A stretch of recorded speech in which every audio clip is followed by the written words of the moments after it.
Test, test. Welcome in to the stock pot. About to drop a hot. All right.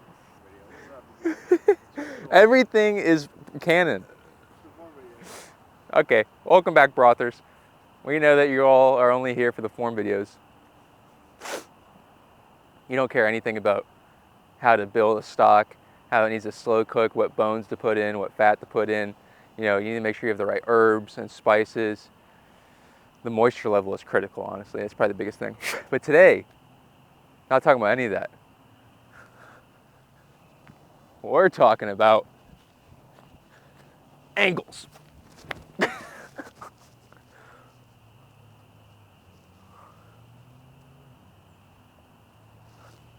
All right, well, we made an angles video already, and our audio is terrible, so we didn't post it. And then we just came out here and did like 2 hours of form work. So our angles video's topic has kind of changed. Originally, the angles video was just going to serve as a beginner-friendly video talking about how to throw on hyzer or anhyzer. If you're new, we're just talking about the angle that the disc is releasing on.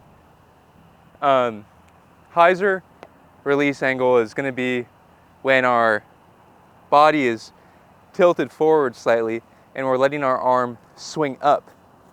Anhyzer is going to be when we're leaning back and having our arm swing over the top of us and then finishing down. In the original video, I explained how to help you set up your angles easily, and so I'll just briefly summarize that. It's not as complicated, I think, as people make it seem. It's very natural. Everything that we do in the disc golf throw should be natural feeling. If it's not natural, then it's not going to be consistent. Now, I'm not saying that you aren't going to have like challenges and uncomfortability to work through, but we shouldn't ever be in like painful positions. So, that being said, the best way to control your angle is to make sure that your arm is relaxed during your throw, and that when you're weight shifting and you're letting your arm drag through, that it stays consistent to the angle that your body is coming through. A lot of people will tell you to use the angle of your arm upon release to control the angle, but we don't want to be changing anything with our throw after the weight shift has happened. Example, if I try to release this disc on hyzer and I'm swinging so that way my arm swings up, I don't need to then also pull my arm up as I release. You'll see that it kind of pulls my nose angle up.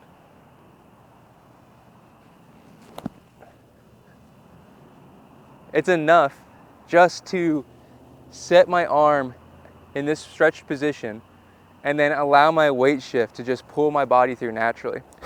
I can kind of just relax during the weight shift.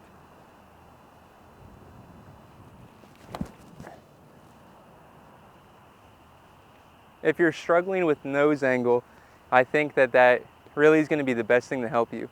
Yes, there's some pressure that you could use with your wrist to make sure that you're not pulling your wrist up towards you. We want to keep it at least neutral. And we don't want to push our thumb towards the middle of the disc. We want our thumb to be towards the outside rim. As long as the thumb's on the rim and the wrist is neutral, all that you need to do is let your body move through naturally in your weight shift. You don't need to force your arm into a position. If we're staying over our shot, we're staying over it the entire time. If we're having our body lean back, we're staying lean back through our weight shift. And that should really solve most of your angle issues. We might make another video more in depth if people feel the need, but I feel like we have a more important angle discussion to have. And that is the angle of the legs. There's a lot of talk, or I've seen a lot of videos, at least when I was first starting, about hip angle and pertaining to like up and down angles of the front and the back hips. People would talk about how the left hip needs to be higher going into the final step and the front hip would be lower, and then it would switch.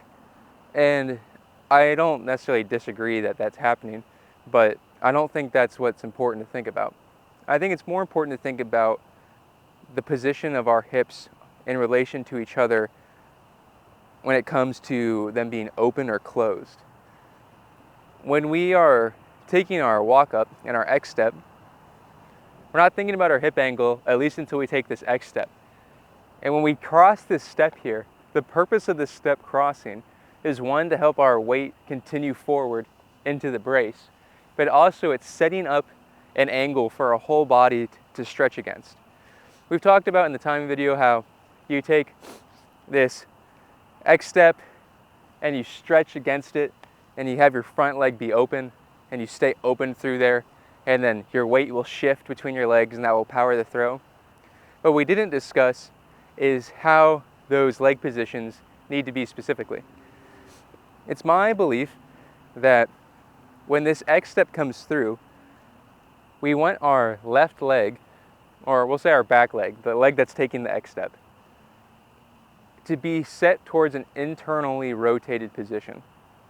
If you don't know what that means, I'm simply saying that we want the intention of this knee to be going forward, not backwards. It's okay if it comes backwards to get behind your other leg, but the intention of it is to be forward. And what that allows us to do is have our upper body now stretch back against it. If our back leg was open, like this, it's now very hard to stretch. I just kind of want to like fall back here. But as soon as I get that leg forward, now I have something to like lean against. Which then we can go into like the arm video and how chest needs to be open, your shoulder needs to be internally rotated, and we can stretch this lat against this leg that is internally rotated. While that's happening, and you have this X step and you're stretching, you're also falling, because we know that the way that the power is transferred is through the shifting of your weight. Now we're talking about the rotation of the front leg. The front leg is going to have the opposite rotation. We want to have external rotation of the front leg. Now you're thinking, Joe, we can't have external rotation, because if I have external rotation, then my foot's going to be open and I'm going to be in a horse stance like this. Perhaps. But I don't believe that's the case if you are catching your weight in a natural position. If we are leaning back but falling, it's natural to put this leg out here to stop yourself just from collapsing. And if we put this leg out in a position to stop ourselves naturally, it's going to have a slightly closed off position to our target. And in that position, we can have external rotation of this front leg, meaning that we're driving this knee forward. Now, another caveat. We never want our knee bending in a different direction than the way that our toes are going. So even though I have an externally rotated hip here, I'm not bending my knee across my midfoot. My knee still bends with my toe angle. It's just that as this weight is coming onto my front leg,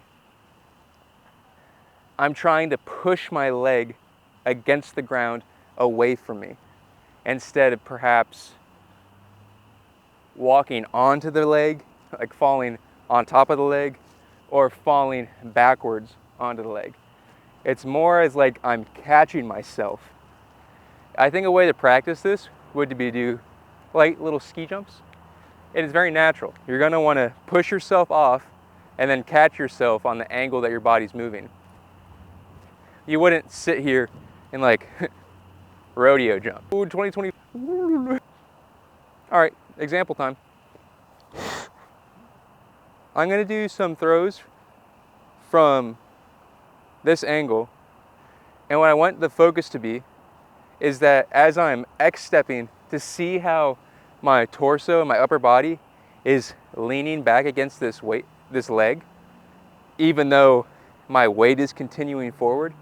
And I want you to pay attention to how my body kind of impacts this front, and how it's going to be like a natural absorption of my weight. I'm not going to like rock over on it. And I'm also not gonna like, I don't know, what else would be wrong? I'm not gonna like sink up into it. It's just gonna be fluid, theoretically.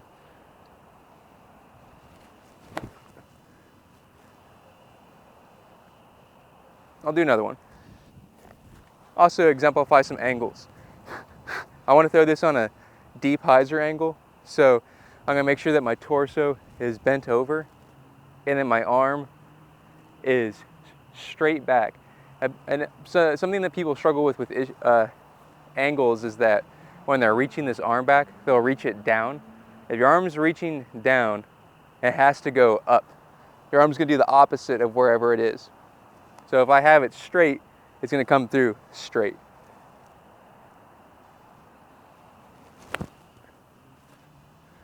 You see that was very low.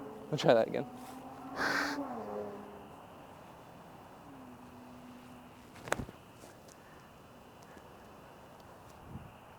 We'll do an anhyzer as well. I think that the other angle that people struggle with outside of that straight low hyzer is any sort of anhyzer shot if you're not a natural anhyzer thrower. And I think the issue for that is that people's tendency on their follow through is to swing up. Like I said, we need to make sure that we're like mirroring our follow through. So if my arm's up here and I'm swinging here, then my follow through should continue down, because that's what mirrors my arm across my body. But just stay nice and relaxed.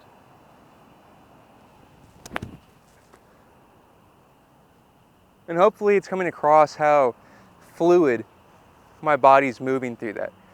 You can see me stretch back on my X step, but as soon as I'm falling onto my front leg, I'm catching my weight on that same angle that my body's moving in, and the power should transfer fluidly. Okay. I'm gonna do some shots from the side because it'll be easier to see the timing of my body. We can film one in slow motion, yeah. I'll throw a couple in normal speed, and then you'll see one in slow motion. And I'm gonna do these all on a deep hyzer, I think. So you can see how my torso is set, but then also the angle that my arm is on. Pay big attention to how my body is stretched against this leg and the angle that this leg is keeping a forward tendency. And then this leg is coming out just to catch wherever my weight is falling.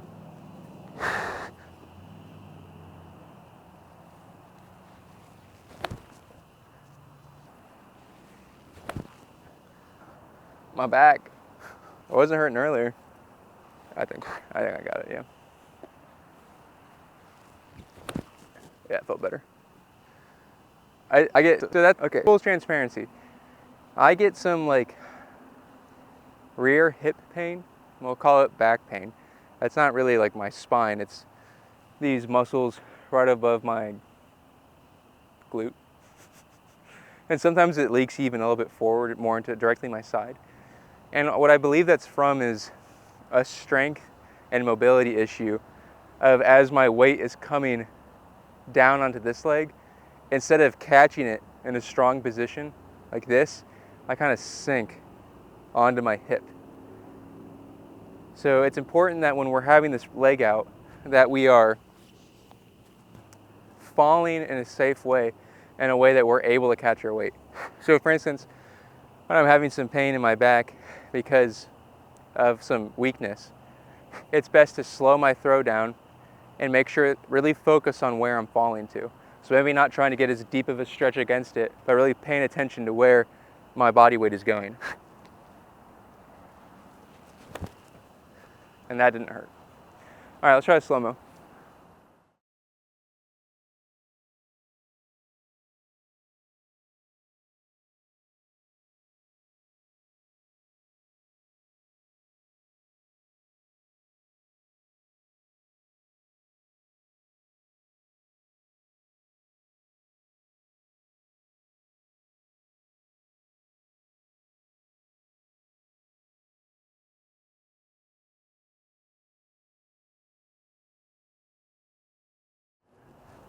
Okay, I mean, that's really all I have to say about angles. Like I said, the format of this video changed from what we originally thought it was going to be.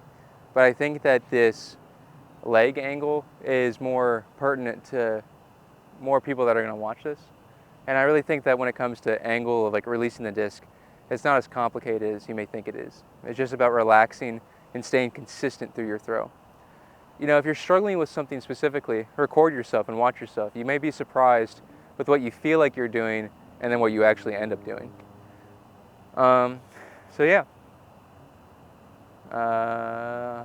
Yeah, right. So yeah, yeah, you could do that. You should do it. You should do it. You don't have to do it. I mean, thanks for watching, I guess. Oh, right. Thanks for watching. We should get a catchphrase. Soup's ready.